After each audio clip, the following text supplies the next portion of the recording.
Oh, I don't know.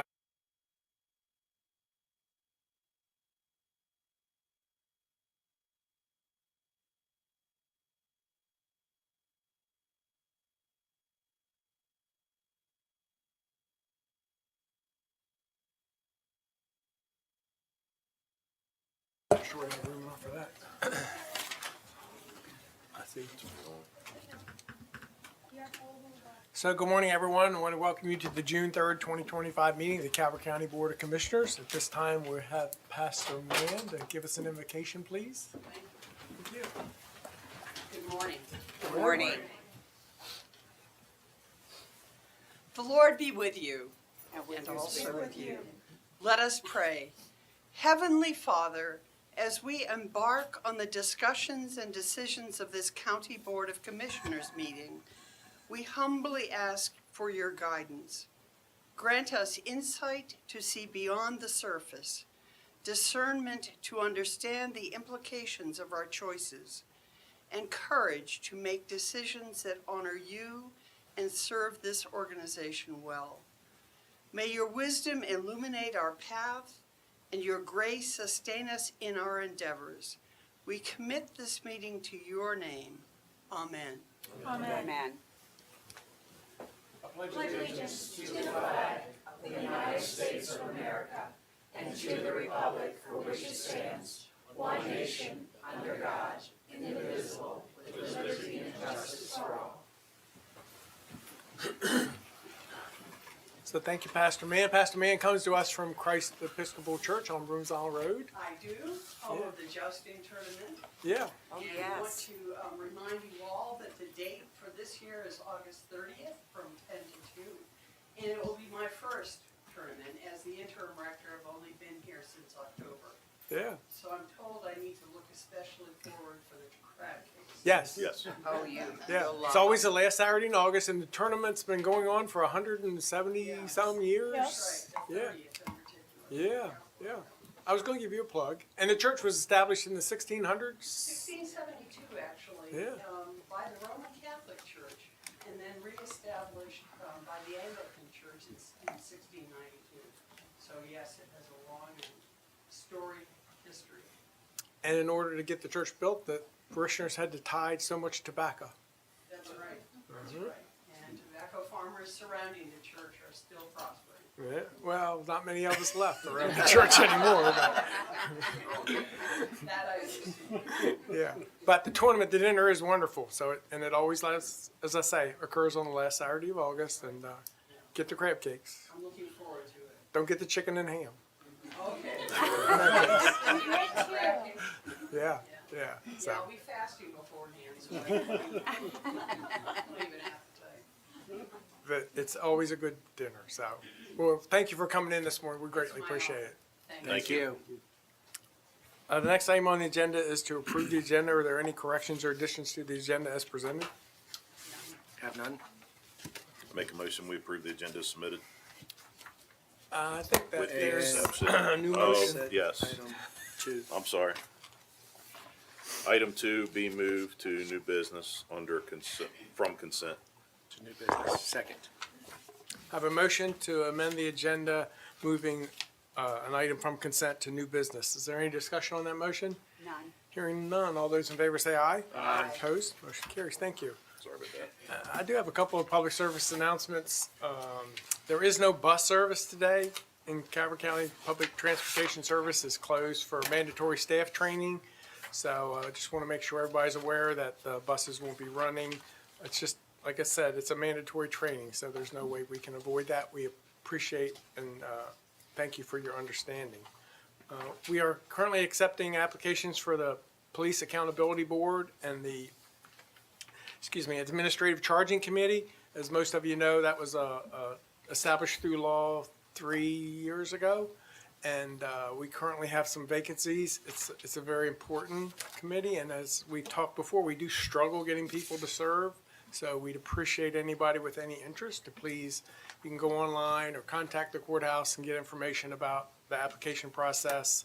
The board meets quarterly, provides an annual report summarizing police complaints and offers insight on improving policing matters. The That's the Police Accountability Board. The Administrative Charging Committee meets monthly. It reviews the complaints of police misconduct and determines whether it's appropriate to administratively charge a police officer who is the subject of an investigation. Both the PAB and the ACC are comprised of residents volunteering their time and talents to serve the community. You can go on www.calvertcountymaryland.gov/PAB or call 535-1600 extension 2840 to get more information about the application. And you can also go online and view the annual reports for the last 2 years, what the board have done, and we get a report every year when they publish that. And it's been very interesting, and we're happy to report that we have not had significant issues here in Calvert County. So we appreciate any citizen that has interest in applying. And we don't have an animal today from the animal shelter, so no pets or dogs or cats running around the room today. So we're going to move on to proclamation. We only have one proclamation today, National Safety Month. Commissioner Ireland.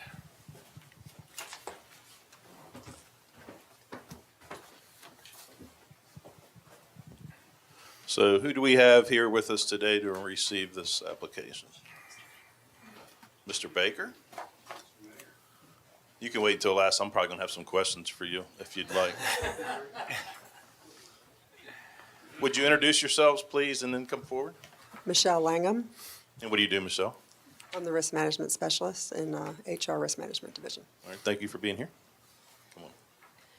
Good morning, Commissioners. My name is Jamie Angus. I'm the Acting Risk Manager for the Department of Human Resources. Thank you. Daniel Baker, Safety Officer, short timer. Good for you. So what do you do as a safety officer, sir? A lot of things I do. The biggest thing, and especially being Safety Awareness Month, which is what June is every year, the biggest thing we do is prevent workplace injuries and accidents by having programs, having standard operating procedures, having a safety culture, which everybody in the county has really jumped on board with over the last 9 years that I've been safety officer, to bring it up to a high standard that we have. With Chesapeake Insurance, we're one of the top people that the insurance company has, and they use a lot of our programs to build out to a lot of their other components. Also, we improve the compliance with all the OSHA requirements mandated nowadays. A new one that just came out was the heat-related illness prevention program that the state adopted in September. We had to implement that. That's a standard now, where we have to have, if it's over 90 degrees, between 90 and 100 degrees, we've got to make sure that people have a 15-minute or 10-minute break every 2 hours. If it's above 100 degrees, they got to have a 15-minute break every hour. We have to supply 32 ounces of water for them all day while they're working. So there's a lot of standards that are brought up now that we have to set aside. We have to allow time for it. Everybody has to be trained on it so everybody fully understands. Also, reducing the cost, that's something that we all like, by preventing injuries and accidents, also loss prevention on county property and whatnot being damaged, and engaging the workers.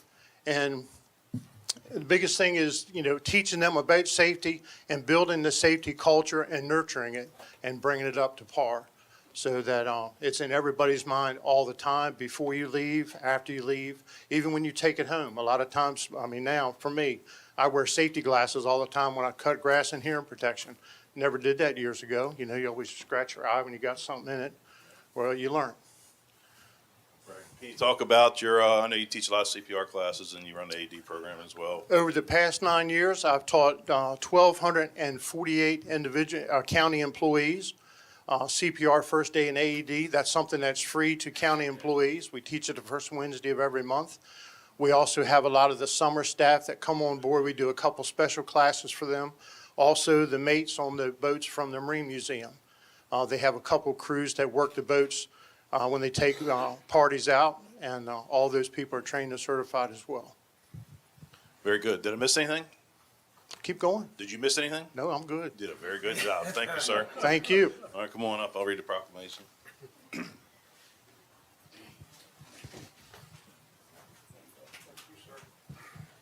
Whereas the Board of County Commissioners of Calvert County desires to recognize the benefits of fostering a strong safety culture for all county employees and for all citizens. Whereas the greatest assets of the county are its employees and its citizens, and whereas each year, more than 4 million workers suffer job-related injuries or illnesses, and over 4,000 Americans die in work-related incidents, affecting not only the hurt workers and families, but also negatively affecting the business and local economy. And whereas preventable injuries are the 4th leading cause of death in the United States according to the National Safety Council, and whereas Calvert County government's risk management and safety program will participate in National Safety Month to enhance their commitment to a safe and healthy workplace. Now therefore be it proclaimed by the Board of County Commissioners of Calvert County that the month of June be known as National Safety Month in Calvert County. Be it further proclaimed that the Board of County Commissioners of Calvert County encourages all employees and citizens to recognize the value of safety in the workplace and at home.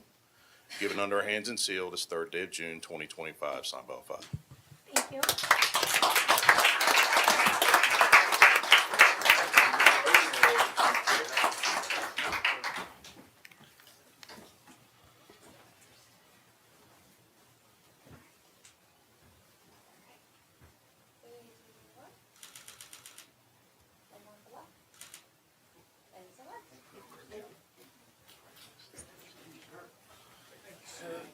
Please watch your step. Please watch your step.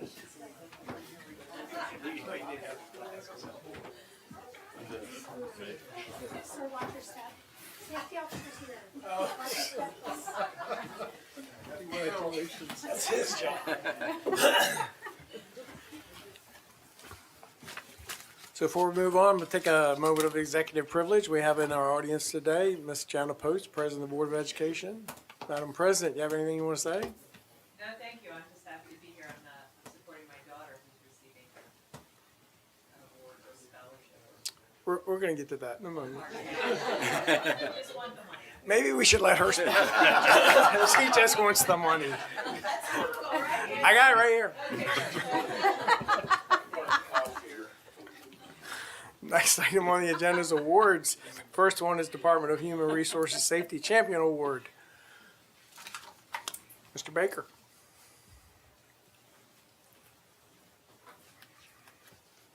Good morning, Commissioners. Morning. Daniel Baker, Safety Officer, Human Resources. One thing we started 4 years ago was a Safety Champion Award, and that was somebody that stands out, that goes above and beyond the regular when it comes to safety. This year, the past couple years, we take nominees from the Safety Committee, which the county has. That's made up of an individual from every department in the county division. So we take nominees and we vote on it, and we come up with the Safety Champion Award for that year. This year, we had the ones that were submitted went around for the vote, and it was unanimous on this one for the individual and what they did for the past year of 2024. And this year, the winner is, drum roll, Melinda Gaines from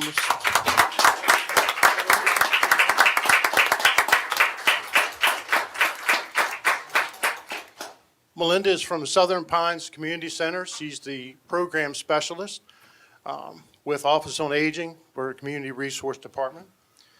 And a little bit about Melinda. She's been in my CPR class a couple cycles, and she recertifies every 2 years. It's a 2-year certification. Does an outstanding job. She listens to me, which is a good thing. But one of the big things, I teach the classes and I go through everything with them and pound it into their head and give them other things that they might look for outside of the book from my experiences in the fire service. And the biggest thing I hope for is that they can perform under pressure. And a lot of times you don't know that until it's that time. And I always tell them 2 o'clock ready. So 2 o'clock in the morning, your next door neighbor runs over, knocks on the door, says, "My baby's not breathing. Are you 2 o'clock ready?" So that's what I always stress in class. Well, on June 12th, 2024, a regular day of work for Melinda, we have one of our patrons that was working out at Southern Pines Community Center in the gym workout area collapsed and had a heart attack, not breathing, unconscious. They hollered to Melinda. Melinda grabbed her phone, called 911, started CPR, asked for staff to get the AED, hooked up the AED, shocked the individual, and brought him back. So he's living with us in Calvert County today, thanks to Melinda.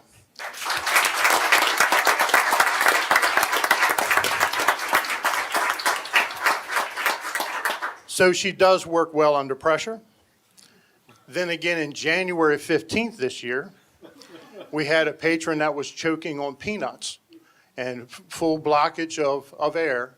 She went in, did the Heimlich maneuver, and cleared the person's airway, and they're also here with us in Calvert County today. So thank you very much, Melinda.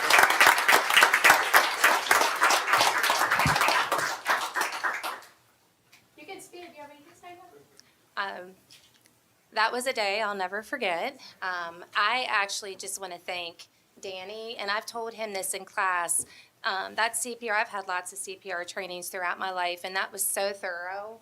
And if anybody knows me well, I ask lots of questions, but I really want to understand. And all that he taught me gave me a great understanding of exactly what would happen if I ever had to perform CPR, and it did. So I thank Danny and all his training. Also thank God, it was his peace and his strength that allowed me to stay focused to do what I needed to do. So thank you. Thank you. And the gentleman comes in, he works out in the gym still. He had his first grandchild, so that's a blessing to see as well. So,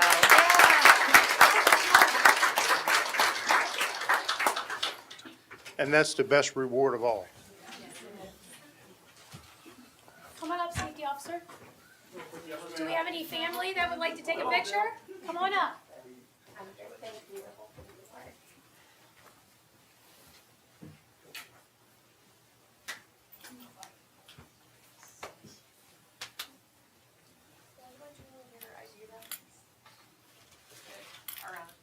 There you go.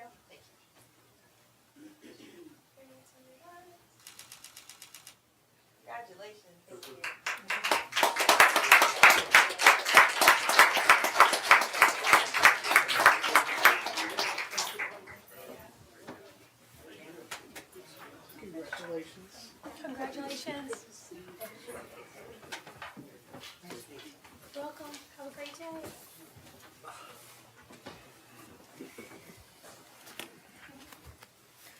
Next item on the agenda is the one that President Post is waiting for, Employee Recognition Committee, 2025 Employee Recognition Committee Scholarship Program awardees.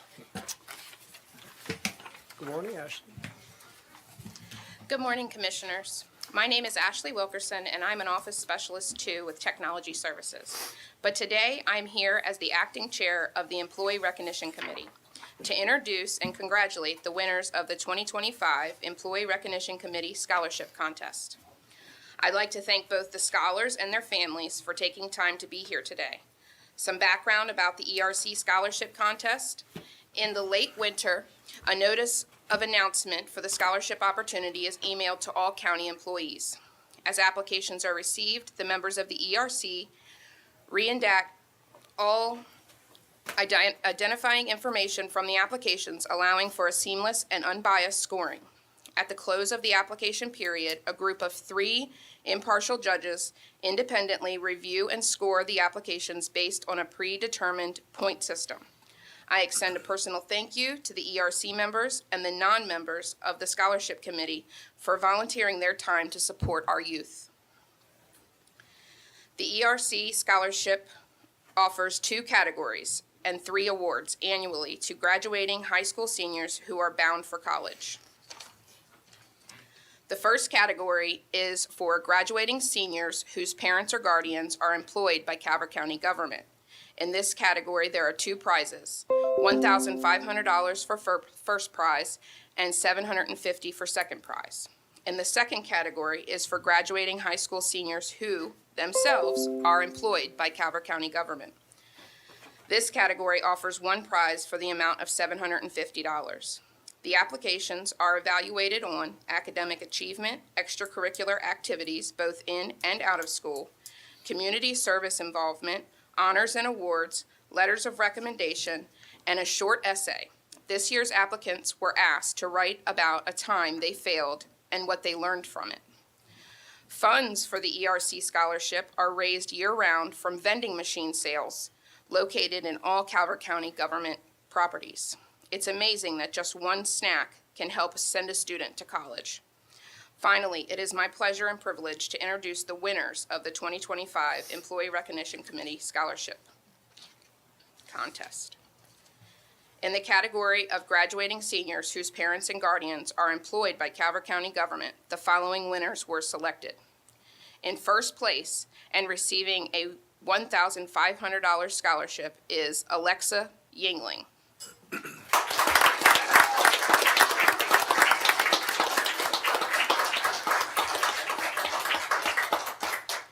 Alexa is the daughter of Julie Yingling with the Department of Communications and Media Relations. Alexa has attended the St. Mary's Riken High School and is graduating with a GPA of 3.691, and she plans to attend St. Mary's College of Maryland. In second place and receiving a $750 scholarship is Ivan Saipa.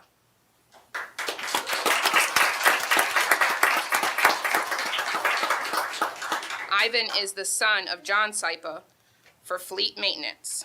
Ivan attended Patuxent High School and is graduating with a GPA of 3.63 and plans to attend Allegheny College of Maryland. In the category of graduating high school seniors who themselves are Calvert County government employees, the winner of the $750 scholarship is Lindsay Post.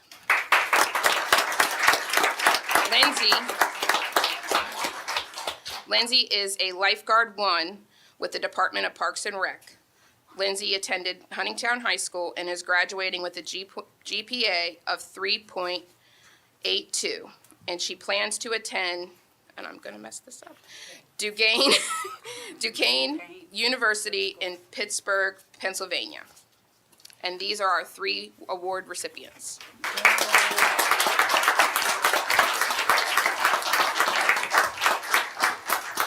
Commissioner Hart always says, the most important thing here is the money.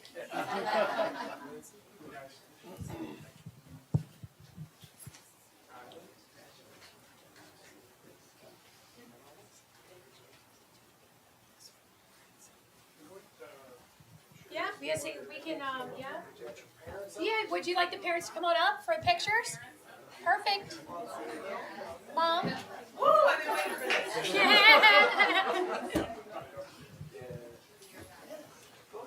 Hello, how are you?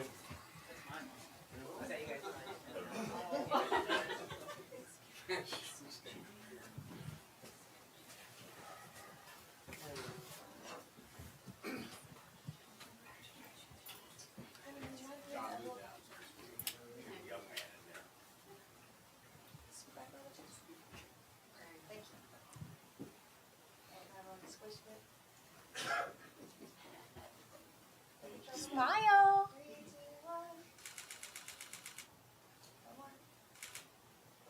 Congrats.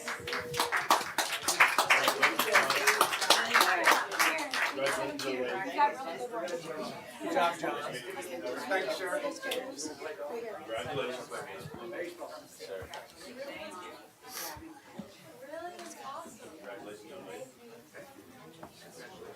Congratulations, John.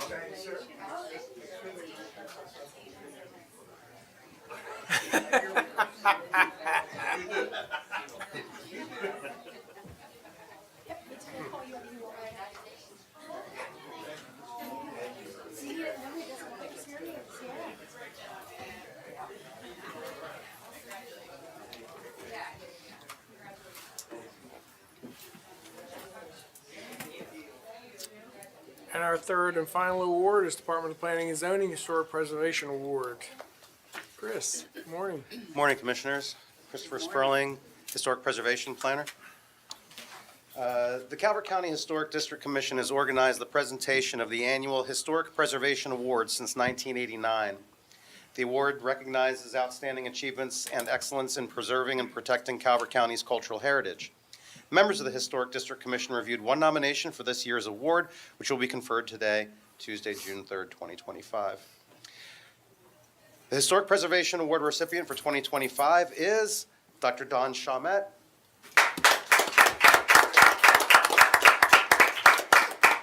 And Dr. Chalmette is being recognized for education and service in the history of Calvert County and the Chesapeake Bay. Dr. Chalmette just published his 20th book on the region. I think he's a very well-known entity. We've been catching up here on people we know, and some of his achievements, a founding member of the Mallows Bay, an integral part of the founding of Jefferson Patterson Park, and the author of a book that I now have to pick up to help me with my United States Colored Troops research. There will be no fiscal impact for this. The staff requests that the Board of County Commissioners present the award and recognize the contribution of the recipient. Thank you. Thank you. Dr. Schmidt? Thank you very much. Perfect, come on up, sir. Congratulations. You're welcome. Come right up front, we're gonna take a picture.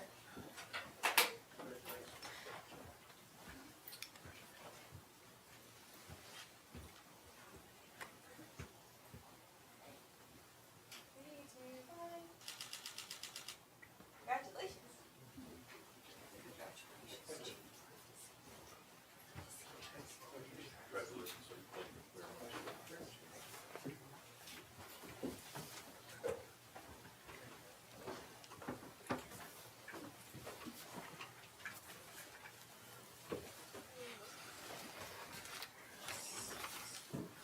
So we're not quite on time for our public hearing, so we're going to do consent next. There are several items under consent today. So we moved item 2 to new business. Item 1, Department of Public Safety, 2025 American Trauma Society Stop the Bleed Grant Application. Item 2, Department of Parks and Recreation Fiscal Year 2025 Program Open Space Application for Cove Point Park Playground. Item 3, Calvert County Sheriff's Office State Fiscal Year 2025 Edward J. Bryan Memorial Justice Assistance Grant Program. Item 4, Department of Public Safety Metropolitan Fire Chiefs Council of the State of Maryland Firefighting, Rescue, Emergency Medical Services, and Special Operations Mutual Aid Agreement. Item 5, Department of Public Works Tree Debris Disposal from Extreme Weather Event. Item 6, Department of Planning and Zoning Historic Preservation Tax Credits 2025-02 and 2025-04 Hampton Historic District. Item 7, Department of Parks and Recreation Calvert County Youth Opportunities Recreation Fund 2025 Application Revision. Item 8, Department of Finance and Budget Contractor Agreement and Budget Amendment for Financial Services. Are there any objections to the items listed under consent today? None, sir. I move that we adopt and approve the consent agenda items as submitted. Second. A motion and second that we approve those items under consent today. Any discussion on that motion? Hearing none. All those in favor say aye. Aye. Opposed? Motion carries. Still not quite there. So we can do, let's do a new business, the item we moved from consent, which is Department of Economic Development amendments to term limits set in Calvert County Code of Ordinance. Morning, Director Oberg. Good morning, Commissioners. Good morning. So, I'm here today to request, We've already had, we've already done the hearing. public hearing, so I Yes. think, do you all vote to, we didn't get any major comments. no, sir? Nope. And as you all have heard in the past, we talk about our inability to get people to volunteer for boards and commissions. So we have been reevaluating our policies for membership of those boards and commissions, and we have term limits in place. And originally, we started out this process looking at 2 of Director Oberg's commissions that she was challenged to find membership for, and looked at reducing the term limits on those 2 commissions. But through further discussion, we thought that we have other boards and commissions where we're having the same problem with membership, And if you have somebody that's interested and dedicated and comes to meetings, we should probably not remove them because of term limits, based on the fact we can't find replacements. So today, we've amended the Yes, sir. original ordinance to include all of our boards and commissions, not just those under economic development. So Commissioner Ireland? So, yes, what we did was we asked that term limits be removed for all boards and commissions appointed by the board and not otherwise set by state law. With that being said, I move that we repeal and remove section 11-4 of our county code, which governs term limits. Second. I have a motion and a second. Is there any discussion? None. Hearing none. All those in favor say aye. Aye. Opposed? Motion carries. Thank you, Director Oberg. Thank you, Commissioners. Thank you. Now, that gets us to 10:30, which is the advertised time for the public hearing. Department of Public Safety requests for approval of grant award for Datamark Geographic Information System Services, Maryland 911 Board. Morning, Director McDowell. Morning, Commissioners. Morning. Good morning. Dave McDowell, Director of Public Safety. The gentleman to my right is Stanley Harris, Division Chief for Emergency Communications, who will present today on a public hearing request for the approval of grant funding and a grant award from Datamark. Stanley? Commissioners, on Thursday, April 24, 2025, the Department of Public Safety Emergency Communications Division presented a grant request to the Maryland 911 Board for a 5-year subscription to Datamark's Geographic Information GIS software. This software provides tools to ensure the accuracy and reliability of the public safety GIS environment while optimizing staff efficiency, reducing manual workload, and ensuring compliance with national standards. On Friday, April 25th, 2025, the Department of Public Safety Emergency Communications Division received notification that the Maryland 911 Board approved the grant application and awarded $171,696.71 for purchasing and implementing the Datamark software. There is no fiscal impact associated with this grant, as there is no cost match required. The Department of Public Safety Emergency Communications Division requests that the Board of County Commissioners conduct a public hearing and, if deemed appropriate, based on the record, approve and adopt the resolution and budget amendment BA 2025-000420 to amend the intergovernmental revenue and capital expenditures to include the Maryland 911 Board's Datamark Software Grant Award, facilitating the purchase and deployment of the Datamark software. Could you expand, or just out of in everyday terms, give a down and dirty of what Datamark does and what it helps to do? Sure. So Datamark, this contract will provide two different services. One of them is man hours. Part of that contract, we can send GIS work to them, and their GIS specialists can do the work for us, and it prevents us from having to hire more staff to do that work. Another thing that they're going to do, they provide a resource to us where we can upload our GIS data. And what that does is it compares all of our GIS data to the national or the next generation 911 schema or data standards. And then it will identify all the errors and allow us to easily make those corrections. So really what it does, it allows when someone calls 911, their address is going to be right. You know, we want to make sure that we have all the most up-to-date information. We don't have any errors in our GIS data, so we can make sure we can route first responders to their address. We know where they're at. Thank you. Are there any speakers? Yes, sir. In speaking with the department beforehand, the certification and publication is made part of the record. This was a duly advertised public hearing. There were no comments that were received during the open record period that was received by the department through close of business yesterday. There is no one online. Is there anyone in the room who wishes to comment at this public hearing? Seeing none, there are no people signed up. Thank you. Very good. Motion? Yes, sir. I move that we close the record and approve, adopt, and enact the resolution and budget amendment BA 2025-000420. Second. I have a motion and a second. Is there any discussion on that motion? Hearing none. All those in favor say aye. Aye. Opposed? Motion carries. Thank you, Commissioner. Thank you, Commissioners. Thank you. Absolutely. Are you fully staffed? No, sir. We have 6 vacancies. 2 of those vacancies were the legacy vacancies that we've been trying to fill. 4 of them are the new vacancies from newer positions that we received in April. We were conducting interviews yesterday and today, so we're hoping we can get those onboarded by the end of July. Trying to give you an opportunity to get a plug out. We're always hiring, Always looking for good people. always. Always. Thank you, sir. Thank you. Thank you, guys. Thank you.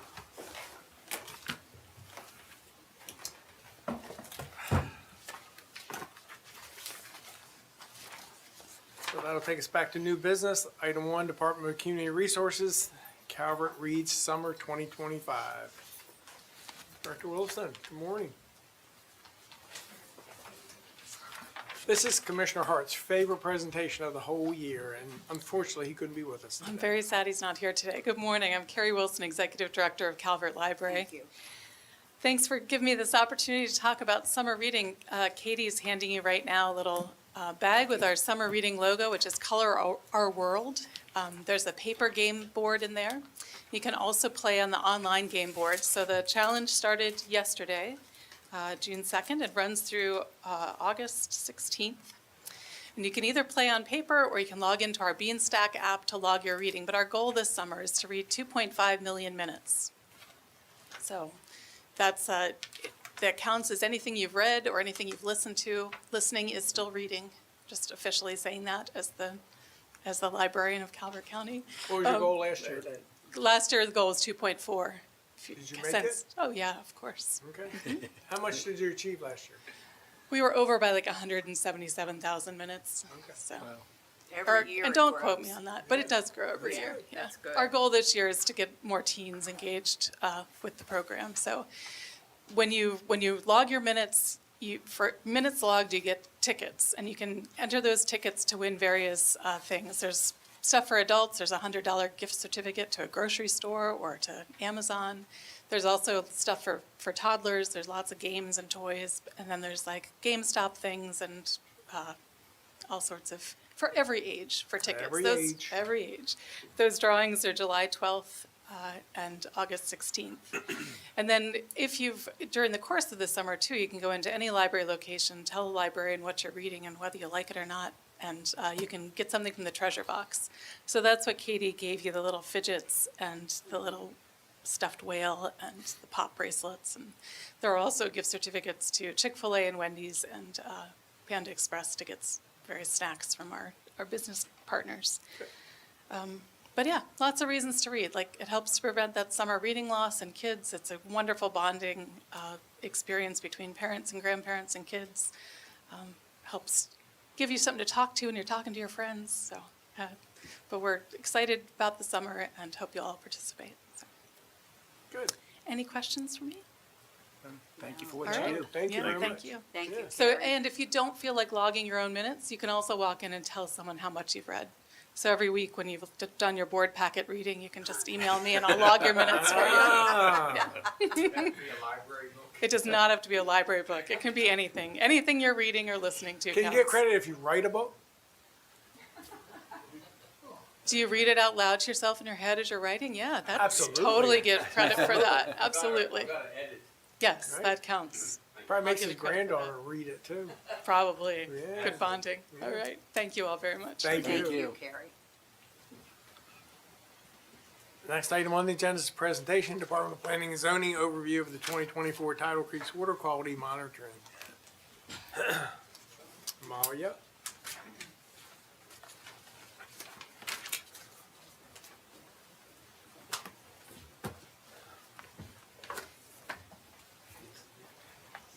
Good morning. Good morning, Commissioners. Good morning.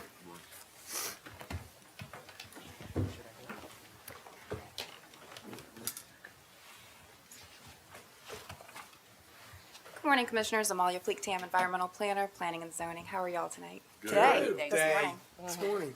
Background, 2024 Water Quality Monitoring Program for Tidal Creeks in Calvert County, Maryland was conducted by the University of Maryland Center for Environmental Science, Chesapeake Biological Laboratory. The program assesses Mill Creek and 11 other tributaries: Fishing, Plum Point, Parkers, Hall, Hunting, Battle, Island, St. Leonard, Helens, Hungerford, and Flag Harbor. Discussion. Dr. Jeremy Testa of CBL will present the 2024 results from tidal water monitoring.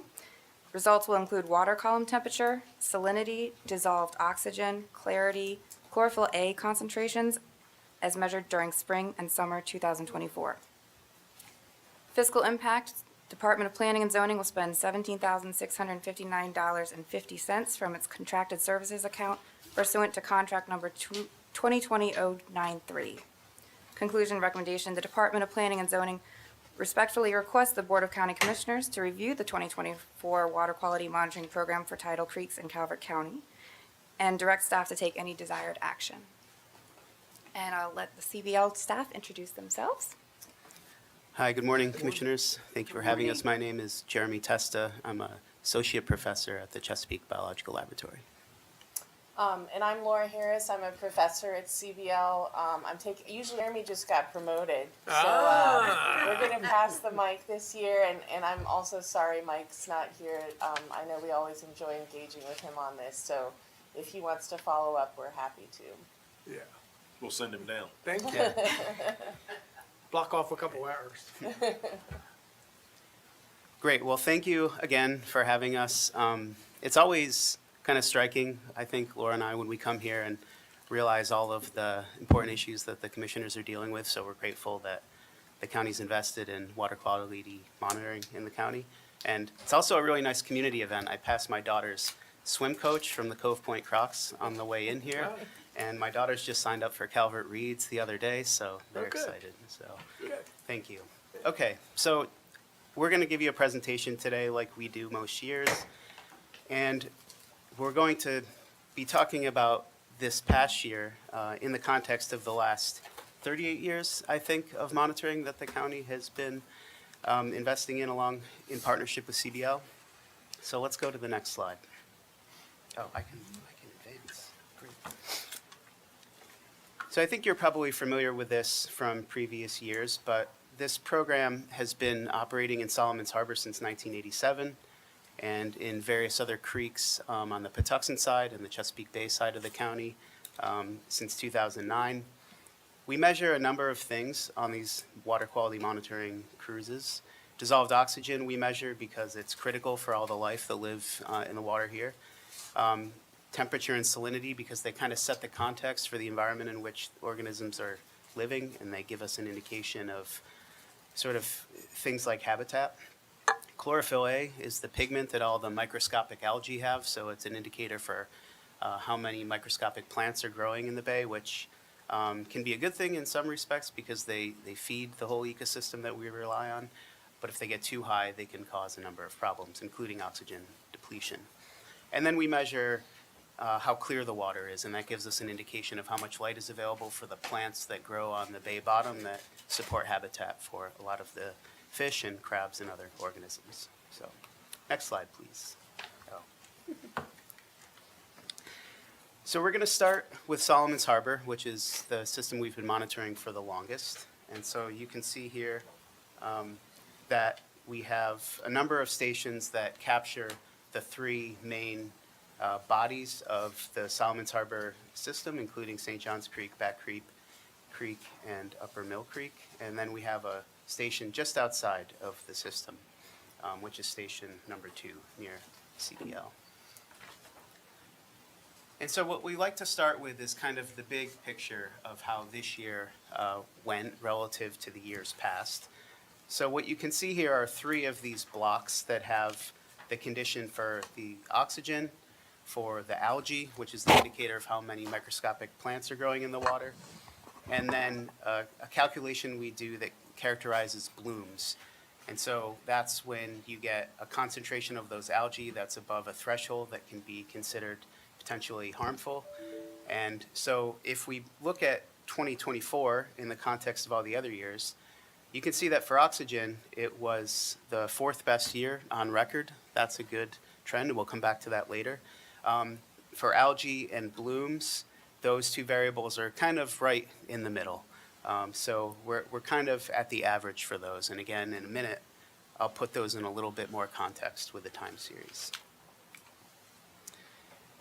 So if we sort of average all of the information we have in the Solomon's Harbor system, and we look at the bottom water oxygen concentrations, those are the values we think about for the habitat for a lot of the organisms.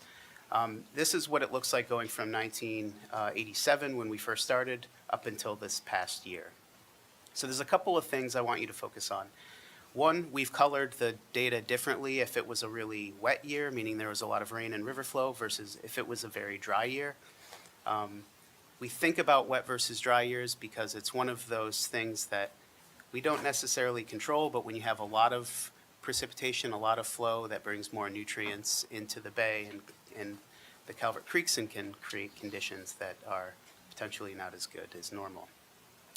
So what you can see here is that over this whole record, there's a bit of a decline in oxygen concentration, which we would think of as not a positive trend. But if you look at the most recent 2 years, 2023 and 2024, we're kind of bucking that trend. So at least in the past 2 years, we can see some indication that conditions have at least been good in these past couple of years.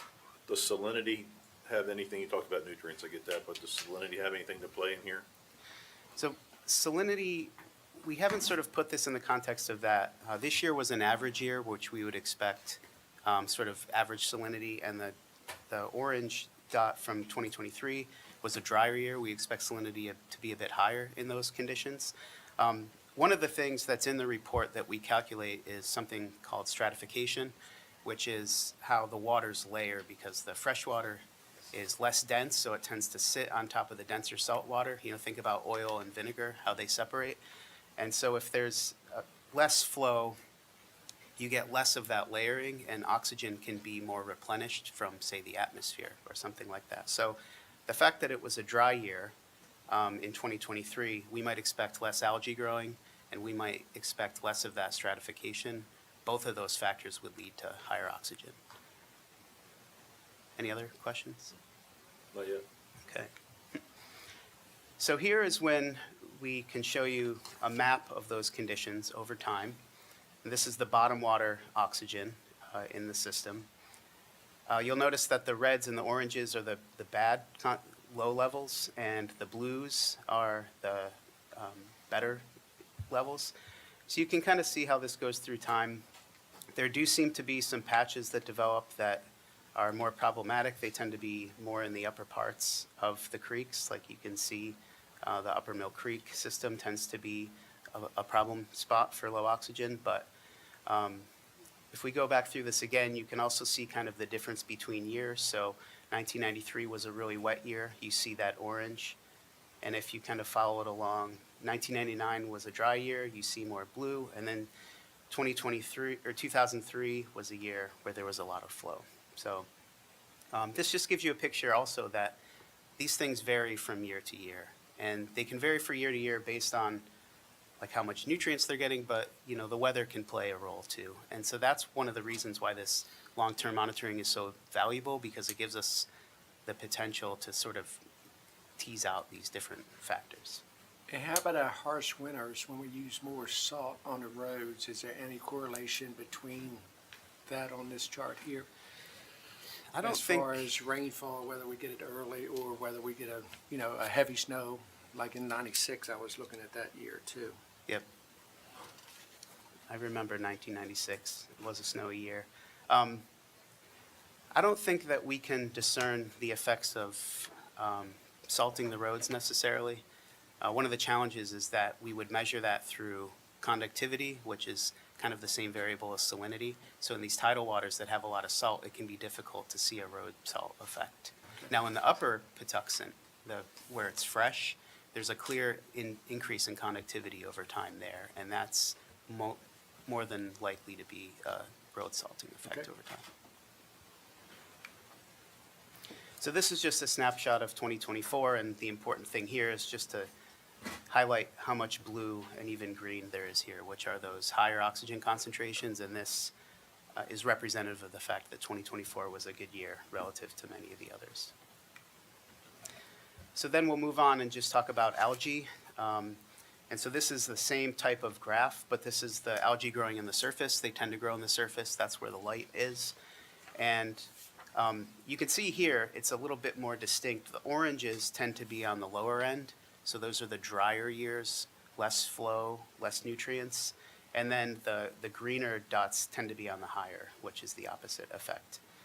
But if you focus in on even the last 3 years, they've all been kind of, let's say, warm porridge kind of flow levels, but we've seen that the algae concentrations have been kind of modest. So again, this corresponds with those higher oxygen concentrations that we have the lower algae concentrations, and that's,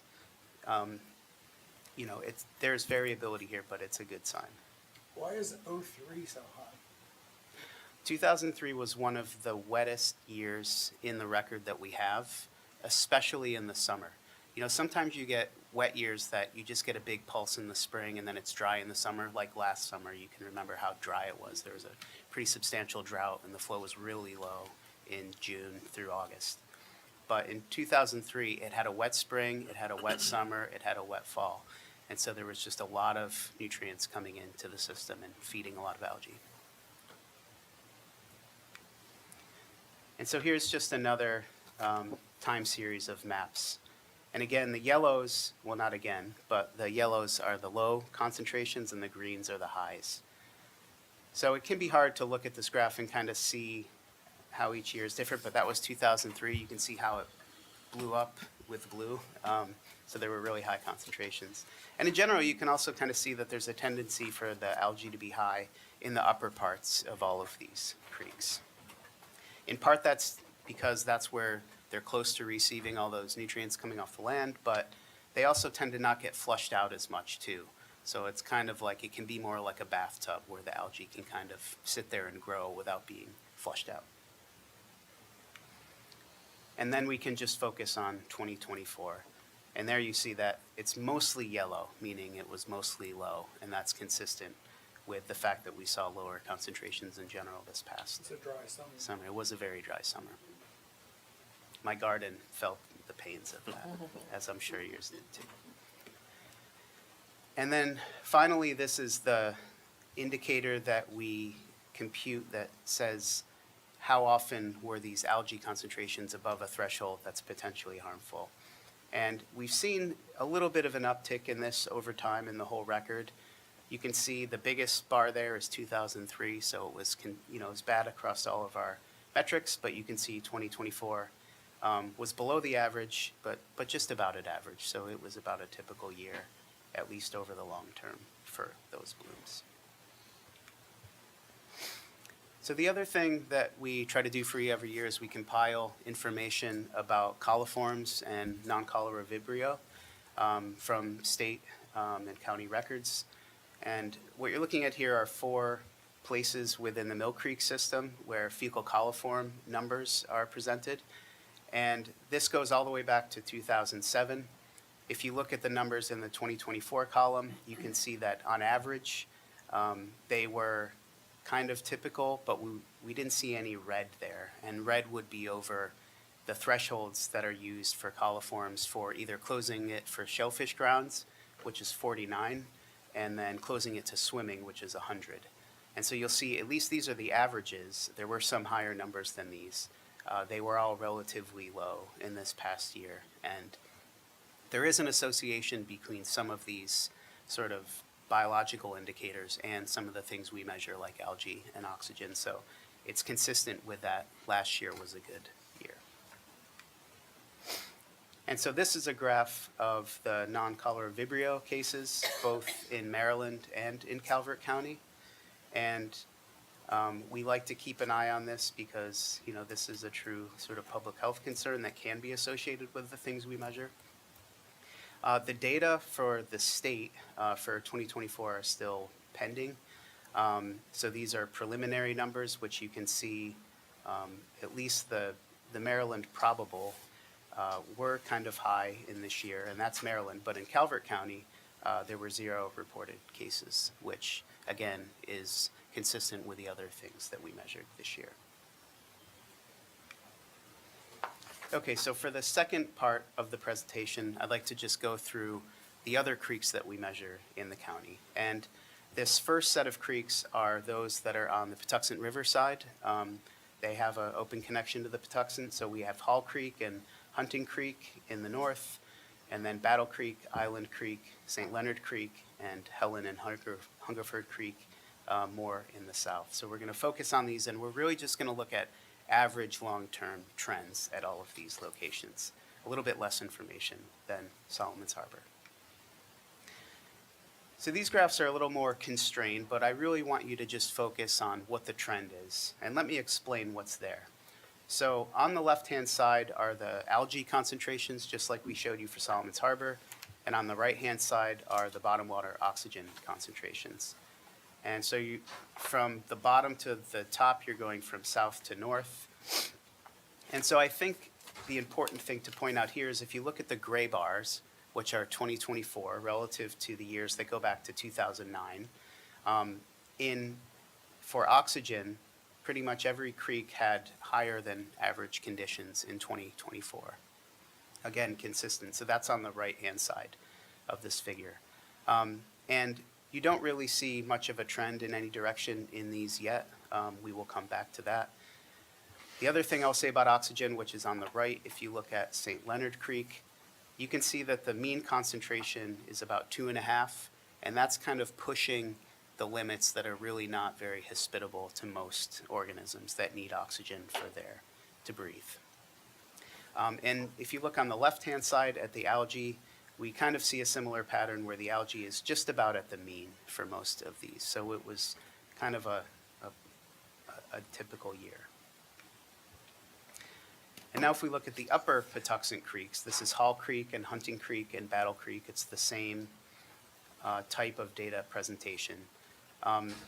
You can see a couple things I think that I'd like to point out. One, the algae concentrations on the left in 2024 were a little bit higher than the average, but we still don't see necessarily any substantial patterns over time. And on the right is the bottom water oxygen, and it was just about average for these years. And aside from Battle Creek, which was showing a little bit of a decline, it seems to have recovered. And so there's a pretty kind of average story for these upper Patuxent creeks relative to what we've measured in the past. Now we'll do the same exact thing in the next slides, but we're going to now look at the western shore creeks that are connected to the main stem of the bay. So this is Fishing Creek going from north to south, Fishing Creek, Plum Point Creek, Parker's Creek, and Flag Harbor. So again, if we look at the algae, there's a couple of things I think I want to point out here. For most of the creeks, the chlorophyll was typically around the average, but for Parker's Creek, which is third from the top on the left, you can see that the algae concentrations were rather high this past summer, and there's a little bit of an increasing trend that we're starting to see in Parker's Creek that I'll come back to. So that's one of what we consider to be one of the more pristine, clean places in the county. So we're keeping an eye on that system as time goes on. And on the right-hand side, you can see the oxygen for all these creeks. And what I think stands out with most of them is that the oxygen concentrations were above the average, basically in all of them for this year. So even though there's a little bit of a signal in algae that we're keeping an eye on in Parker's Creek, all of the rest of the locations seem to have a pretty good year in 2024. So now one thing that we also do is there's other monitoring programs that occur in Calvert County, and they're managed by the Chesapeake Bay Program and the Department of Natural Resources. And sort of they give us an opportunity to look at the same variables, how they've moved over time, and to see how that compares to how the Calvert County creeks that we're measuring go over time. And now what we're doing in these maps is we're using kind of the full suite of the data that we collect instead of averaging over all the stations for the summer. We're kind of using all of the data we have to get a more statistically robust estimate of if there's a significant trend over time or not. So the three maps you're looking at here include our Calvert County stations, and also if you look like out in the Patuxent and in the main stem bay, you can see those stations there. If there's a black circle, it means there's no trend. If there's a green triangle, it means it's an increasing trend. And if there's a red triangle, it depends on the variable. Let me catch up here. So let's start with Secchi. That's our indication of how much light is in the water. And so we see a couple of places in the Patuxent where there's green up arrows, meaning the Secchi depth is getting bigger, meaning it's getting a little bit deeper, which is a good thing. So we do see some places in St. Leonard Creek and Hall Creek where there seems to be an increase in the light availability in the water. Less turbid water, less cloudy water. Now, if we look at chlorophyll, which is in the middle, that's again the algae that we've talked about. We see a little bit of a decline in St. Leonard's Creek, those down triangles. And that's sort of consistent with the light getting better because those algae can kind of block light in the water column. So, but we also see those 2 red arrows in Parker's Creek, and that's what I was referring to earlier, is that we do see an uptick in these algae concentrations in Parker's Creek over time. And it seems to be significant at this point. And the right-hand figure is the dissolved oxygen, and we didn't really see many trends in general with dissolved oxygen over time. So even though 2024 was a good year relative to many, the long term, we don't see much trend in oxygen. So in Parker's Creek, you say it's been the last 2 years or so, you started to see an uptick? Let's go back. No, go forward. Keep going. Thank you. Yeah, so here's the Parker's time series. Now, remember, this is the average of all the stations averaged over the summer. So last year was a high year. That's partially what drove those red upward arrows. But this is treating the data a little bit differently than those statistical trends are, because now we're using the 3 months of data, and we're doing it for each individual station instead of averaging. So And which 3 months are they? June, July, and August. So it's a snapshot of the summer, what we do in the monitoring program. So it's really not trending up if you look at that graph. It just spiked for some reason last year. That's a good observation. I would come to the same conclusion as this. We can break out all of the data that go into this statistical test.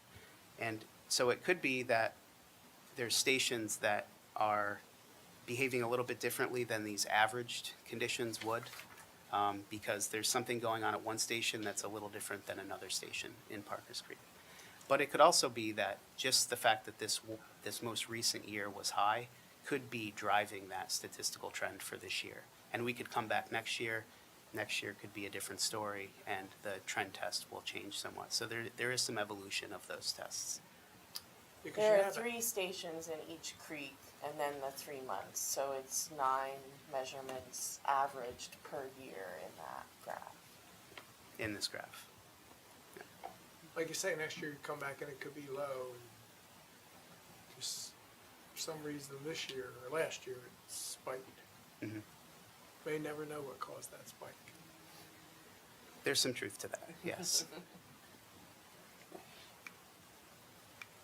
Okay. So I just want to finish off with a couple of recommendations which are not all that different than what we normally make, and then I want to just highlight a couple of new things we're doing. So our recommendations are, to continue to implement the WIP to the maximum extent possible. We're working with the county right now to try to, on this new project I think Laura talked about last year, to sort of identify, to break down the county into these local places and try to identify what nutrient sources are the biggest and which ones are feasible, and maybe we have the most confidence in that doing something to address those will have the effect intended, instead of just assuming that watershed restoration has a one-size-fits-all kind of approach. Recommend continuing to support planning and eventual implementation of, things especially related to, septics and sewers. Septic nitrogen sources are an important part of the nutrient story in the county.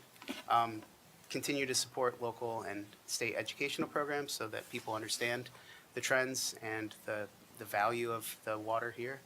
And also to consider where efforts to mitigate flooding can intersect with restoration around water quality. The flooding can have numerous effects on the things that we measure in the tidal waters. So then, coming back to what we said last year, this investment and this partnership between CDL and the county is something that we think is really valuable. We've been able to document some trends in water quality just by gathering this long time series of data. We know that we've been in discussion about some efforts related to a non-tidal monitoring program, which allows us to understand more what's happening in the watershed, where in this program, we're really just focused on the tidal waters that receive the effects of that watershed. And maybe I'll just finish with saying that, we want you to all recognize that we're a resource, for the county. There's a lot of expertise at CBL around fisheries, around what we do, around emerging contaminants, around flooding. And so, we're an institution who consider it our mission to do public service, and we're eager to collaborate where we can be helpful to the county. Okay, so the last two things I'll say, and I'll say them quickly so that we can wrap up. We're working on a new state-of-the-art water quality model for the Patuxent estuary. And so this is when you take the estuary, you divide it up into lots of little cells, and you do both physical and sort of biological calculations in those cells so you can simulate how the water moves and how the biology affects the things that we monitor in this program. Up until now, the model that's been available for the Patuxent has not really resolved all of the creeks and all of the bathymetry that's important in the system. And a student working at CBL now is developing that sort of next phase model. And it potentially will give us the capability to investigate the effects of doing more small scale things in Calvert County and how they'll impact our creeks. And then just a little bit of an update. We have this project that's funded by Maryland Sea Grant that Laura and I are working with Amalia and others. And really the idea here is we're trying to break down all of the watersheds in the county, understand what the nutrient sources are in each of those, and try to prioritize, what things that we could do on the land that are targeted to those specific creeks that we think would have the best outcome for water quality. So this type of analysis that we're working on right now isn't all that common across the state. So having this extra investment, working with us to do this, hopefully will give us some better, more refined local information for the county to look at water quality. So I'd like to thank you for your time and attention in this presentation. We'd just like to acknowledge all of the team that's involved in this project. There's a lot of people here. Cindy Ross is here in the audience who runs the program. So thank you for your time, and be happy to take questions. Well, I can tell you, we greatly appreciate having the resource in the county. We understand what a great, valuable asset that is, because we do take very serious our water quality, and, we understand that this partnership is very important to us. And Thank you. we also have a lot of volunteer organizations that do some stream monitoring and water monitoring in the county. You partner with those different groups to gather their data? Yeah, we have supported several of the Friends of groups Cindy has, in particular in providing technical support and assistance for them to be taking really high quality data. That's a big goal of ours. We stand ready to do the same thing. When I first arrived here almost 20 years ago, I helped to train Dave Brownlee and Steve Cullen for the non-tidal monitoring, and we've tried to do that with those organizations as well.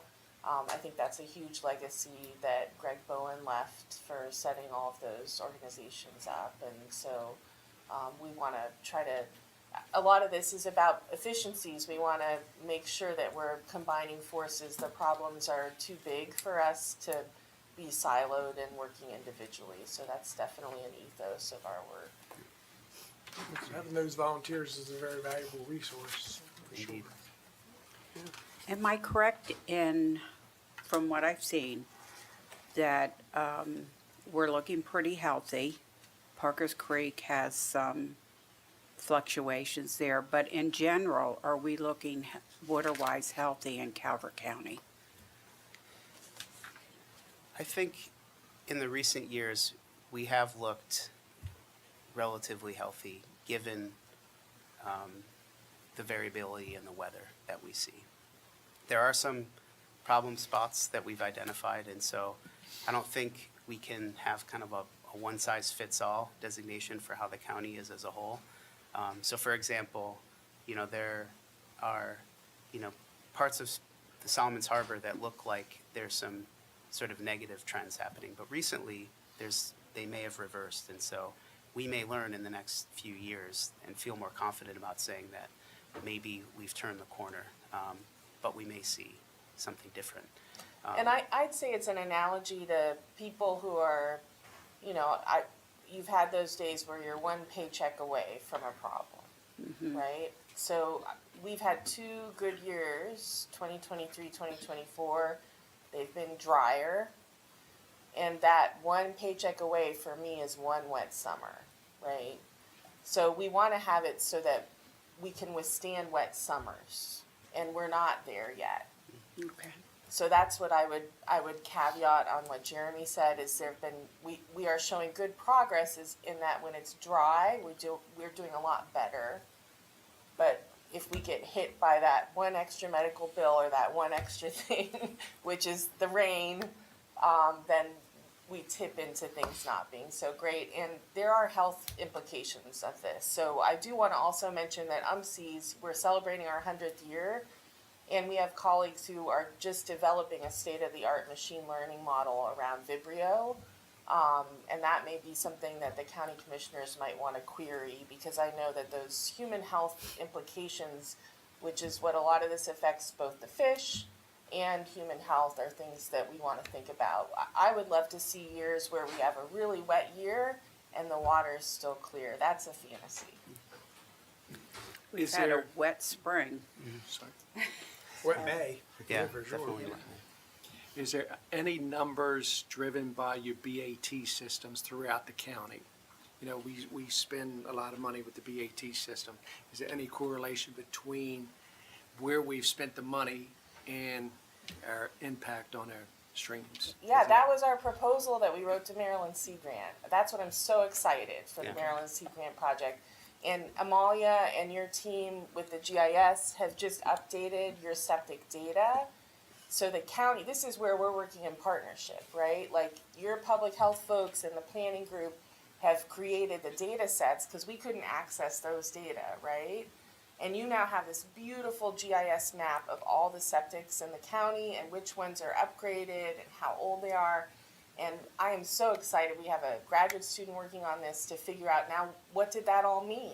That was a huge investment by both individual property owners and by the state's restoration fund. So let's see what it did. And the impacts, yes. Yeah, I'm excited too. And just to follow up on that, one of the things we're trying to do this summer is we're working with our colleagues that, measure septic tracers, and we're also measuring nutrient concentrations in all of the creeks this summer.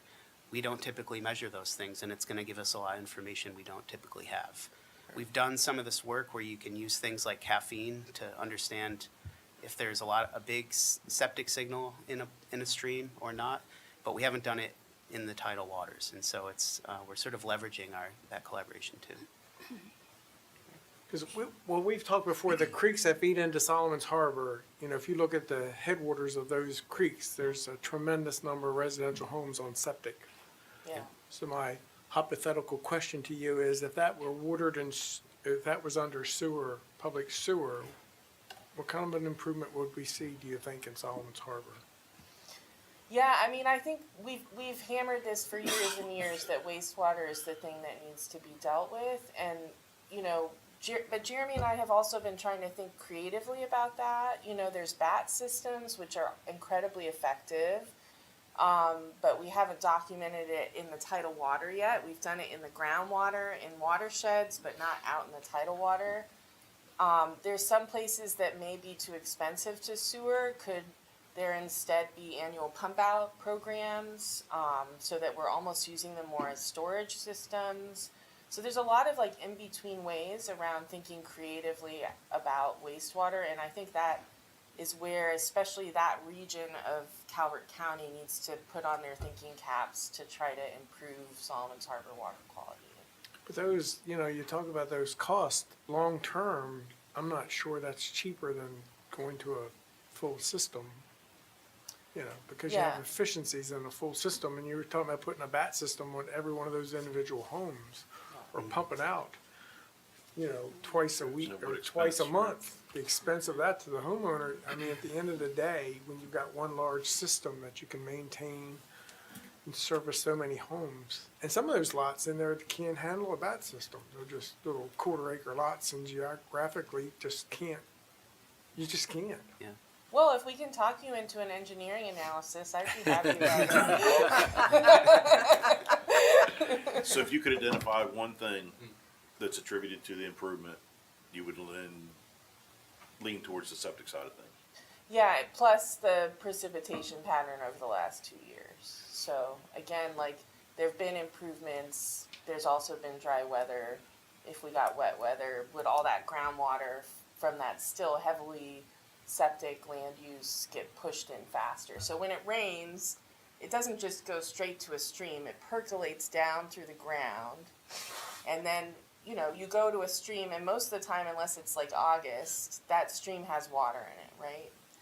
And so even when it's not raining, the stream has water in it, and that's all coming from the groundwater. So when you have your septic in the ground, it's pumping effluent through and cleaning it up for health issues, but not for nitrogen, unless it has that BAT system on the other end of it. So traditional septic without the BAT, there's beautiful nitrogen flowing straight into your stream and straight into the receiving waters, unless you put that bat sandwich on it or send it to the wastewater treatment plant.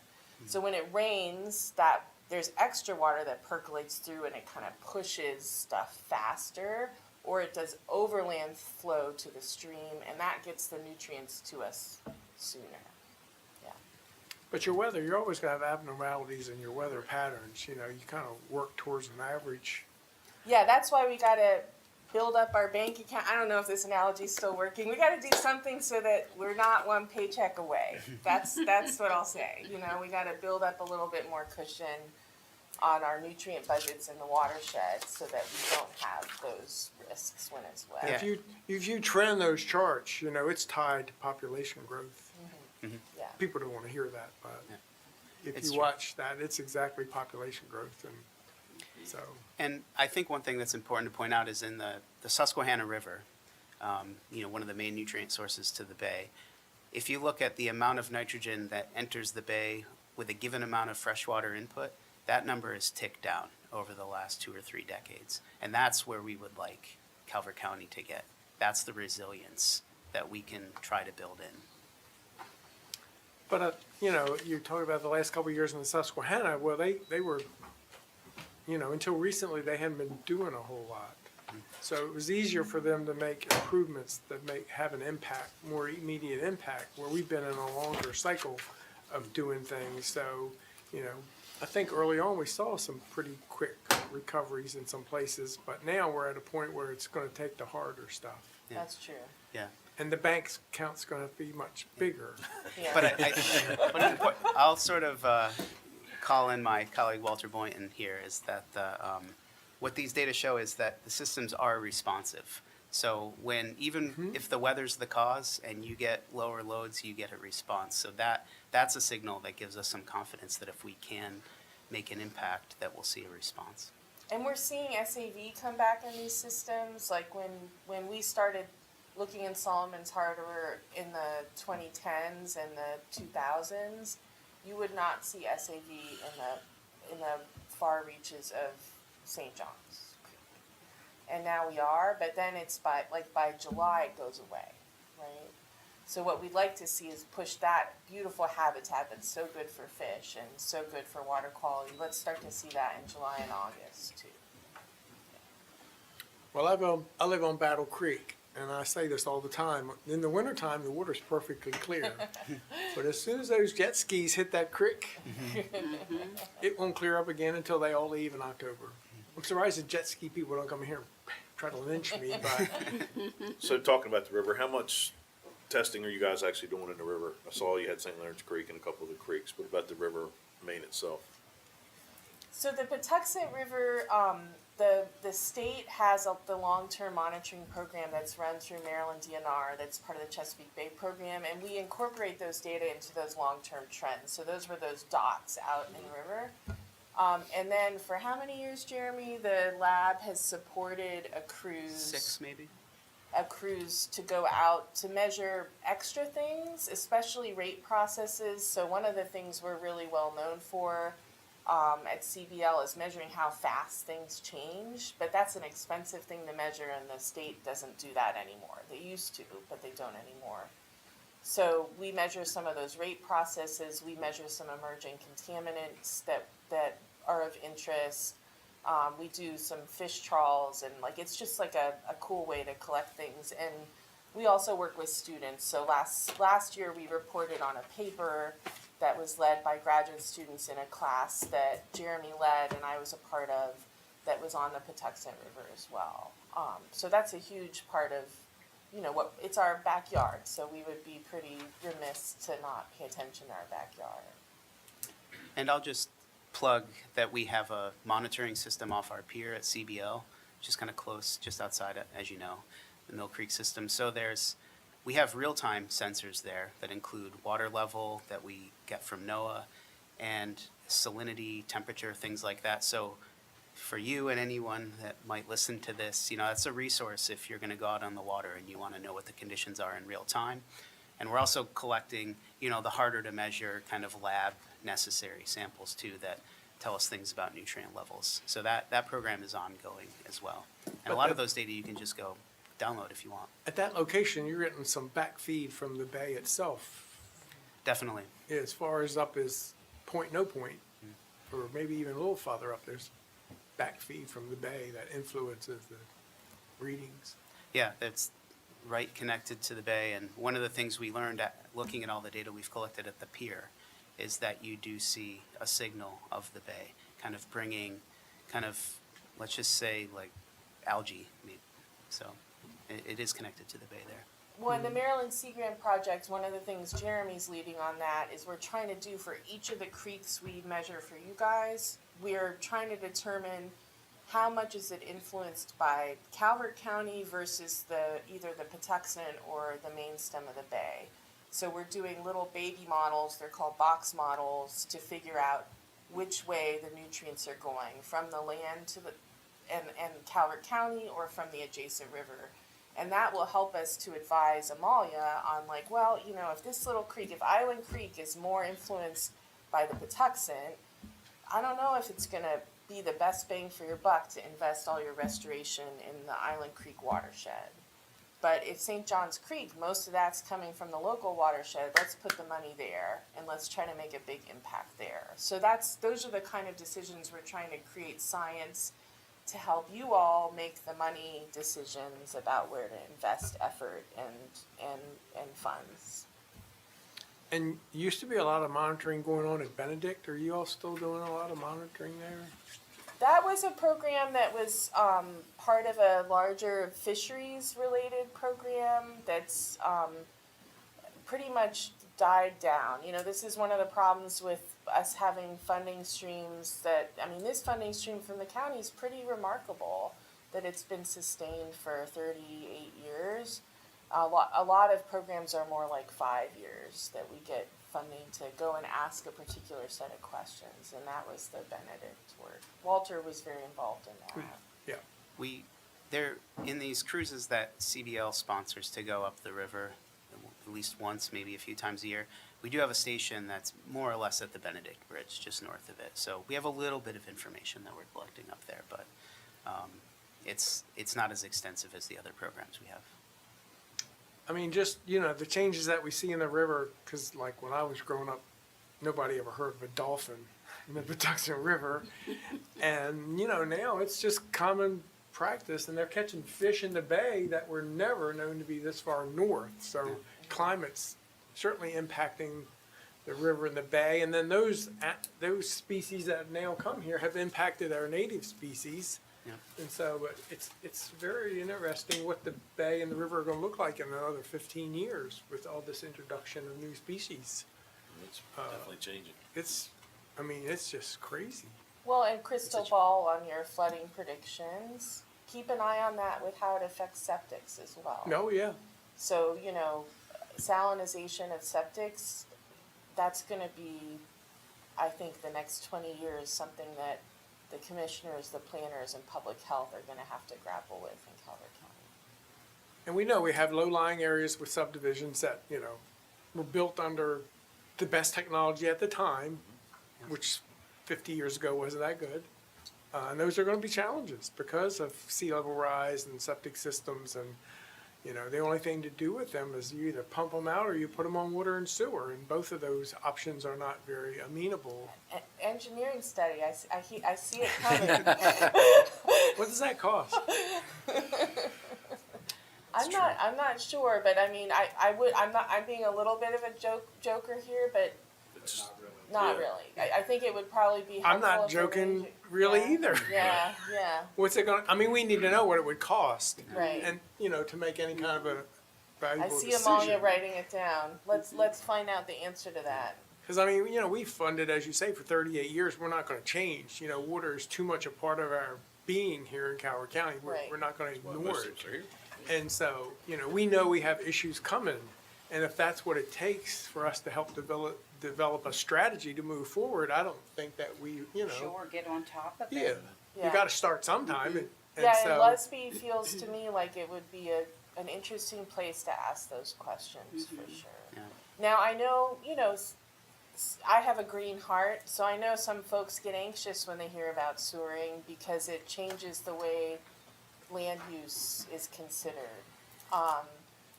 But I also think that Calvert County can have robust enough land use policies so that we can keep Calvert rural, and still try to grapple with some pretty big issues around both the salinization issue and the septic pollution. that is the danger of water and sewer. You now take land that was not buildable and it suddenly becomes buildable. And that creates an opportunity. That's always the danger. But at the end of the day, we know we have thousands of residences in the backwaters of the Solomon's Harbor that are on septic, Right, that are failing. right. They're on these little teeny lots. They have nothing, no options, you know, and it's expensive, With the but storage tanks, I mean, and what's that doing to the price of real Right, estate? yeah. So, I mean, there's you can't afford to pump pros and twice cons a of month. everything. You know, the cost of that. So Right. eventually it's all going to come This is warming my down. heart, this conversation. I mean, this is the kind of conversation we need to be having. It's like so encouraging to hear you all, you know, really grapple with this. I think it's a very forward-thinking set of problems to grapple with. Oh, it's a tremendous challenge because the impact is on homeowners Yeah. Yeah. at the end of the day.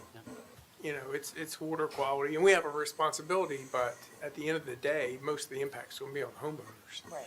And convincing them that, you know, this is what we have to do is the challenge and supporting as much as we can. But, you know, we don't have blinders on here. We see what's coming. I've struggled with this once I've been here in 6 years. What do you do with these subdivisions that are outliers that have big issues that, you know, what are we going to do? We talked about package plans, we talked about a lot of different options, but. There's a, you know, in Calvert County, the big push is we don't want to look like Waldorf, and people are Right. definitely resistant to this.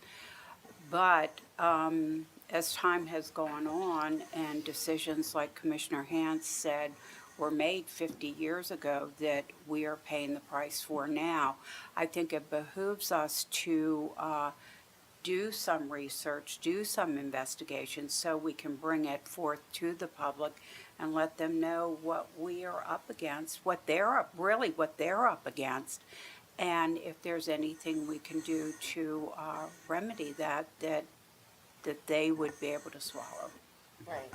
Well, and if you do it now, thinking of decades-long timelines, then it gives time to prepare and think about how to make it happen. So I think it would be just, you know, a lot of times I know politicians don't have to think on those timelines. I think it's wonderful if you all do.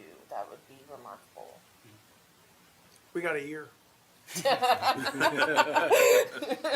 And, yeah. I mean, But if the study is the beginning piece of the puzzle, Right. we need to know the cost of that study, and maybe it's not in something we can't tolerate. And like I say, you know, we don't know what's going to happen in a year, but we're here for a year. Yeah.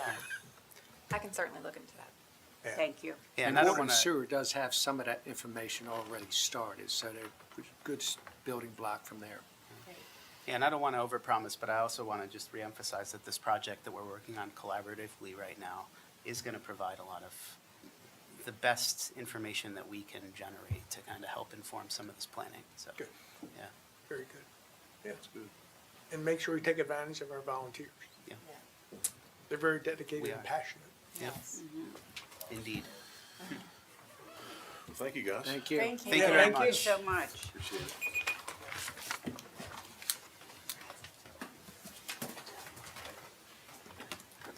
I believe that brings us to public comment. Mr. President, there is no one online. Is there anyone in the room for public comment? 1, 2, 3, we're done. So, to keep our meeting orderly, we follow darn. rules established in 1989 and updated since. Fast enough. So close.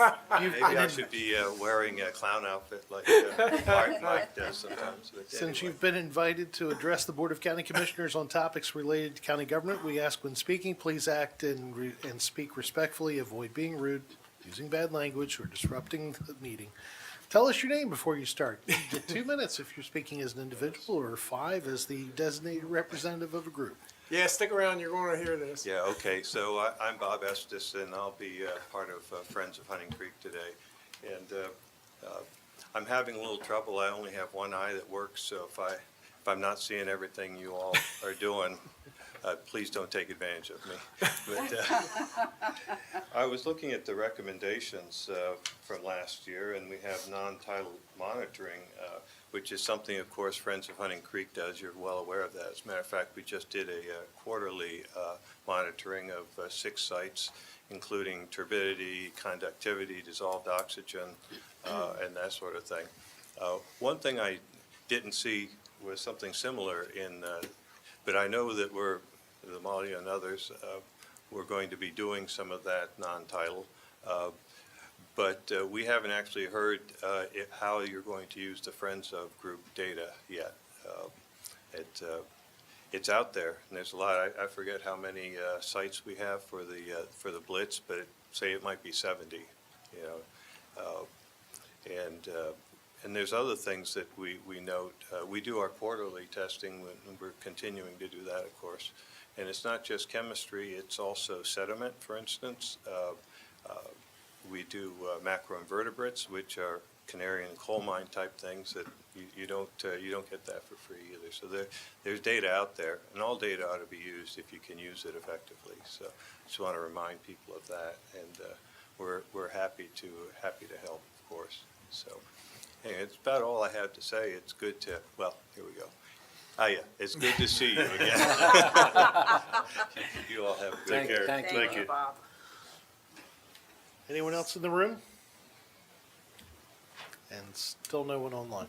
So we don't respond to public comment, but Bob, we do appreciate what you and all the friends do. It's why we kind of had that conversation with MCs about your data and what you're collecting, because we can't afford to do all the monitoring and that you all do for free, and we understand that your passion and that you do it because you care. So we feel you, we hear you. I just turned 69, I'm still out there doing it. Well, you're young. Thanks to you and your volunteers. That's right. Thank you. Thank Thank you. you. Have a good day. Bye-bye. I believe that brings us to commissioner reports. Commissioner Grasso. Okay, since we last saw you, we've participated in Small Business Appreciation Week, and I attended on the 13th, mainly in the Solomons Island area, a bed and breakfast, Jacqueline Morgan Salon, and ghost tours that are offered in Solomons, and very impressed by their businesses. They've been around for a while. The ghost tours, I think, is especially interesting if you happen to be in Solomons and if you have your kids with you. It looks like it's really could be a good time. And on the 14th, I was at Sneed's Ace Hardware in Owings, and they were celebrating 50 years in business. 3 generations in that family. The 3rd generation is now actively involved. And they've really expanded. Very, very impressive. Went on the 16th to Mully's Tavern, we had a little wind-up and reception there, and that was a lot of fun. I found a beer that I like, because I'm not a beer drinker, but I would definitely get one of them for crabs this summer. On the 24th, I went to George Owings Memorial Day celebration in Chesapeake Beach, and then again on the 26th, I was here in Prince Frederick for their Memorial Day celebration. President Hance and I went to Post 206, William Stallings in Chesapeake Beach on the 28th.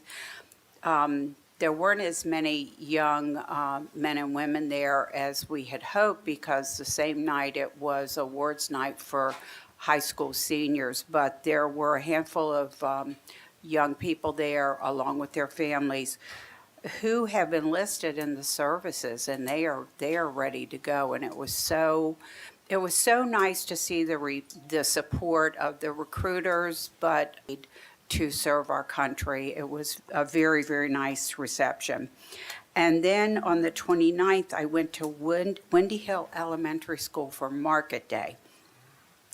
Carolyn Trosbach joined me there. She's with Economic Development, and I do have to say Economic Development does such a great job, not only in supporting economically businesses that are here in Calvert County, want to be started in Calvert County, but they're always such a good resource wherever we go in the county. They're very supportive of us, and I thank Caroline.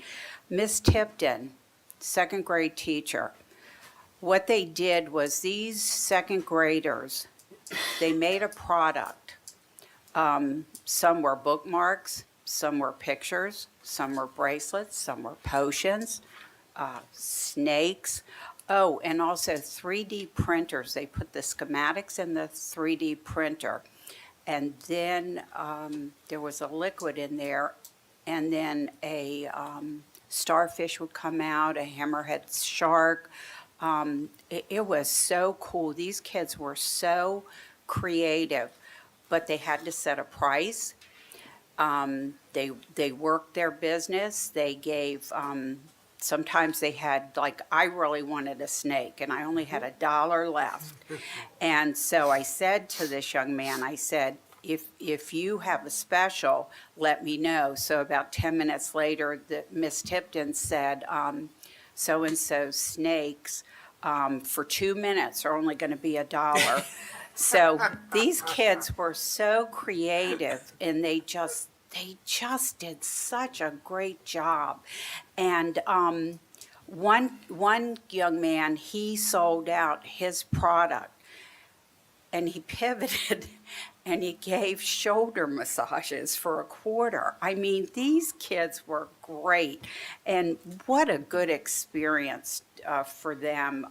You can just imagine all that they learned through this process. So this was great, and I'm really talking about this because I know they do it at Windy Hill in second grade, and you teachers out there, take notice, talk to Miss Tipton. I think it's a great exercise for any of our young people.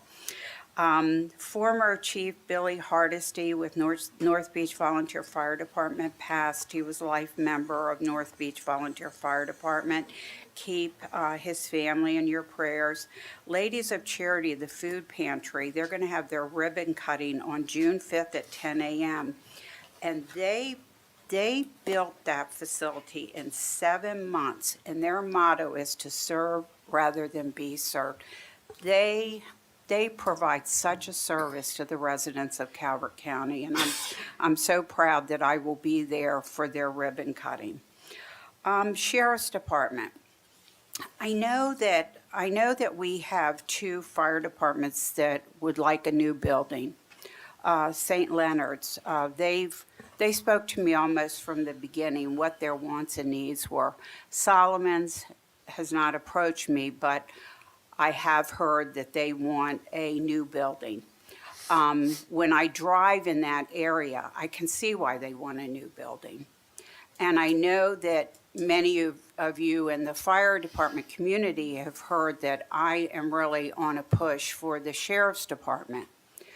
The Sheriff's Department is a 106-year-old building. They have mold on and off. Some deputies couldn't work work in the environment there full-time. They had to get away from it. The evidence room leaks repeatedly. The third floor is a soft floor. The AC and heat can be spotty. The windows are so old that you can't work all times in those particular offices, and people have to be sent home. There are cracks in some of the blocks in the holding cell. We're throwing good money after bad there. There's no secure parking lot, and also the detention center needs work. The culture has changed somewhat in that we're now dealing within the community with mental health issues with some of these individuals that we lock up. So I want you to know, it's not that I'm not cognizant of the fact that we do need 2 more firehouses to be built. But as you can hear, the need is so tremendous for the Sheriff's Department, and we are working as commissioners to try to satisfy the need for all of you. Thank you very much. Thank you. Thank you. Commissioner Cox? Thank you, Mr. President. On Saturday, I attended the 5K walk run at Horseman Farm for Hospice of the Chesapeake. It was well attended, and what a great community partner we have with them and what they do for us in time of need. On Memorial Day, I attended the service here at the courthouse, and each ROTC unit came from each high school and gave their thoughts on Memorial Day. And a lot of times we hear just what the youth are doing bad, but I tell you what, all 4 groups just was outstanding that day, and what a blessing we have with them. I also want to give out a shout to Huntingtown High School. You know, when Rick Weber took the helm up there, he picked Mike Johnson and Guy Smith to run the girls softball and the boys baseball program. And what they have done with them 2 groups is amazing. The girls just won their 6th state championship, and the boys just won their 2nd state championship. So both of them won again this year. And they don't teach how to win and lose, but they teach life values, they teach respect, they teach sportsmanship, and how to get a job and what needs to be done. So a great shout out for that program up there and what they have done with that. And last but not least, I wish my mother a happy birthday tomorrow. Oh, happy birthday, Mom. Ms. Cox. Thank you. Thank you, Commissioner Cox. Commissioner Ireland? So I actually checked out for a couple of weeks and went to the Keys and spent time with friends and family and fishing, and it was a great break. It really was. I don't regret doing it at all. And Sunday we had Kids Day on the farm. I made it home for that and attended that with the family and several friends as well. Patterson Park did a great job putting that together. Another free event for families to be able to go to and experience agriculture, Calvert County. There's a lot of tractors there for them to climb all over tractors, some trucks for them to climb up into, and it was well attended, as it is every year. And kudos to Patterson Park for continuing to do this. That's all I have. Thank you. So the Sunday before Memorial Day, I attended St. Edmund's Church 165th anniversary, and they're up right outside of Chesapeake Beach. That is former Commissioner Wilson Perrin's church. He's now Pastor Perrin. And he didn't preach that day, but Dana Jones did. Some of you know Dana Jones. If you've never heard Dana Jones preach, you need to go. Dana's church is Mount Olive here on Dares Beach Road across from Calvert High School, and Dana can preach. It's always a pleasure to hear him preach. So it was a great event. Church still surviving after 165 years says a lot about the congregation. And on Memorial Day, we had several services here at the courthouse. As Commissioner Cox says, the different ROTCs in the schools send their commanders to speak. And like he said, if you don't have faith in the youth of today, you come to those events, you'll get a little faith, because those young people definitely have seen the light. It's very humbling. I'm so amazed at a young age they are so committed to this country. It's quite inspiring to see.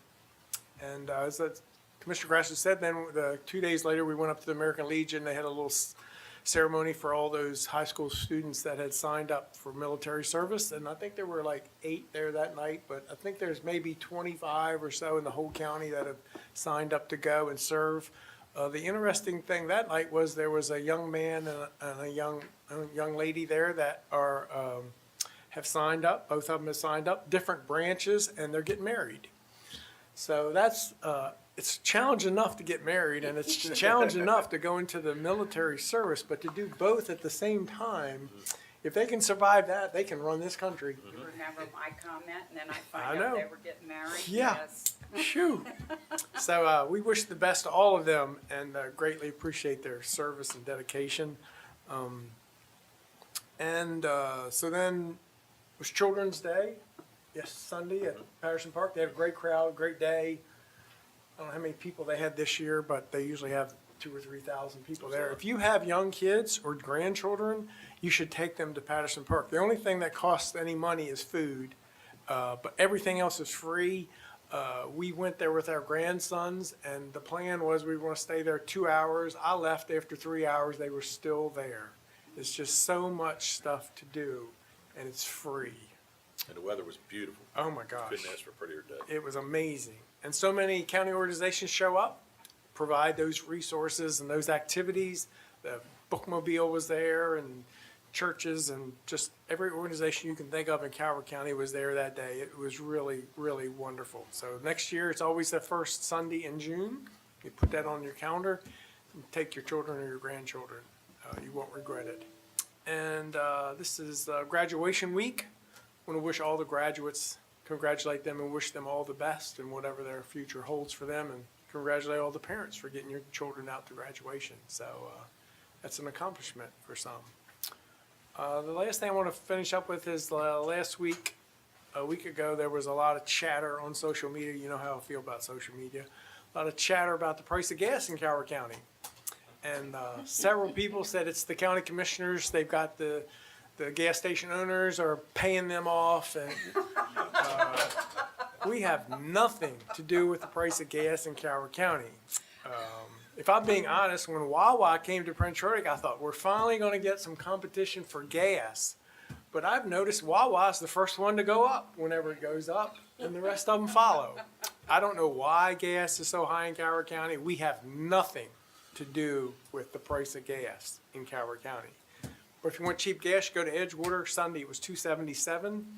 I wish my tank had been empty, but I did top off. But once again, you know, it comes up every once in a while that we don't control the price of gas in Calvert County. We don't get any kickbacks. There's no reason for them to give us a kickback. It's all about competition, and when you have one company that owns most of the gas stations, I guess that doesn't bode well for competition. So I support the cheapest station in Prince Frederick. Because I'm tight. We don't have a Buc-ee's. We're not going to get a Buc-ee's. We don't want a Buc-ee's. No, we don't. They would laugh at coming here anyhow. But anyway, we don't control the businesses that come or the gas station's prices, just for the record. So Honest to goodness, people think that. CMR's the one that sent me the comments. That Yeah. is insane. Yeah. Yeah. Oh, my God. I know we've gotten some emails, but boy, that we have anything to do with it. Price of gas. Now, we told them that you had Dunkirk under wraps, but the rest of the county, we didn't know. I know. Isn't that something? It's, yeah. So anyway. Ready for motion? Yes, sir. I move to recess to executive session pursuant to General Provisions Article, Section 3-305B1I, to discuss the appointment, employment, assignment, promotion, discipline, demotion, compensation, removal, resignation, or performance evaluation of appointees, employees, or officials over whom this board has jurisdiction. 3-305B7, to consult with staff, consultants, or other individuals about pending or potential litigation, and 3-305B8, to consult with staff, consultants, or other individuals about pending or potential litigation. Second. Have a motion and a second that we go into executive session. Any discussion on that motion? Hearing none. All those in favor say aye. Aye. Opposed? Motion carries. Everyone have a great day. And all you graduates, congratulations.